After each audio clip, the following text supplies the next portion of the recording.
জাতীয় বিশ্ববিদ্যালয়ে ভর্তিতে পরীক্ষা আবারও পিছালো শিক্ষা বোর্ড। জাতীয় বিশ্ববিদ্যালয়ে অনার্স প্রথম বর্ষের ভর্তি পরীক্ষা পিছিয়েছে। এখন ভর্তি পরীক্ষা অনুষ্ঠিত হবে 31শে মে বেলা 11টা থেকে 12টা পর্যন্ত।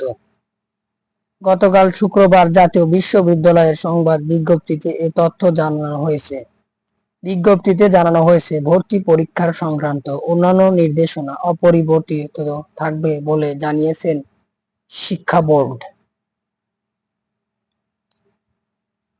এর আগে জাতীয় বিশ্ববিদ্যালয়ের 2024-25 শিক্ষাবর্ষে প্রথম বর্ষ স্নাতক ভর্তিতে অনলাইনে প্রাথমিক আবেদন শেষ হয়েছে গত 25শে এপ্রিল।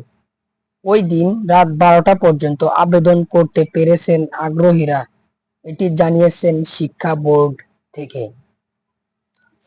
শিক্ষাবর্ষে স্নাতক শ্রেণীতে ভর্তিতে প্রথম পরীক্ষা 3 মে অনুষ্ঠিত হওয়ার কথা ছিল। পরে 21 দিন পিছিয়ে জাতীয় বিশ্ববিদ্যালয় পরীক্ষা অনুষ্ঠিত হবে বলে জানানো হয়েছে।